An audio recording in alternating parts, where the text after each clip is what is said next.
waxaa la tilmaamaa waqtiga kan ayuu ka soo baxay ciidankii muslimiinta nin ka mida munaafiqiintii oo 300 oo nin wata markaa wuxuu yidhi anigu dagaalami maayo waa Cabdilaahi ilaahay dhalinyaradana waa la yeelaya kooda aniga oo nin weyn oo waa yeelana kayga la aqbali maayo meeshan cidina inay dagaalanto ma rabtee dagaalba kama socdee waa iska hadhayaa buu yidhi quraankuna waa ka qadiyadaasi ka waramaya ilaahay subxaanahu wa ta'aala wuxuu ku tilmaamayaa inuu ahaa ninkan iyo kooxdiisa la reebayay safka muslimiinta oo ilaahay qurunka ka reebayay marka koowaad ciidankii muslimiinta way isqabteen baa la yidhi waxay yidhaahdeen waa nimankan munaafiqiinta hadha iyagaba ma ku bilowna saxaabadii badh baa tirinta inaan gaalada laynin kooxdana ka bilowno warkuba ha yaraadee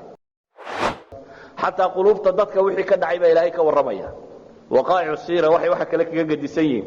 dadku waxa laga yaabaa inta badan inay kaaga waramaan dhacdada muuqaalkeedii hebel waa la dilay hebel wuu dagaalamay hebel caynka buu yeelay laakiin ilaahay wuxuu ka waramayaa quluubtu xataa say isu rogrogaysay mawaqifta markii la taagnaa raggu meeshu kala taagnaa iyo qolaba siday u fakaraysay baa ilaahay ka waramaya idan kitaab taariikh laga akhriyo quraanka ugu fiican siira wax laga akhriyo quraanka ugu fiican waayo waxaan dad ka waramin baa ilaahay ka waramaya subxaanahu wa ta'aala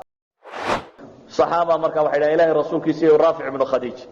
إساقوا الدقاليهم بهاشان لما سيقا هلكو كوغاني إساقا سيدا بالي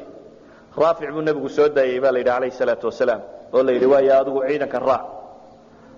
سمرة بن جندب صحابي يروك الله إلهي ميش شوقا وحيدا إلهي رسول كيسي وانونا رافعات سيدا يسيون هدان وسكالر لكم باندقا أنا كحوق بدن مر هدان أنا الرافع كحوق بدن هاي هلا يسيدا nabigu alayhi salaatu wasalaam wuxuu soo bandhigaa leeyahay dhalinyaradii yaryar wixii 14 jiradii iyo wixii ka yara ayuu yiri iyagu waa caruure ha noqdaan dagaalka ayay galin waxa la yiraahdo waa yara yani waxa arkaysaa dadka kani munaafiqiintu Abdullah ibn Ubay 300 nin oo la socda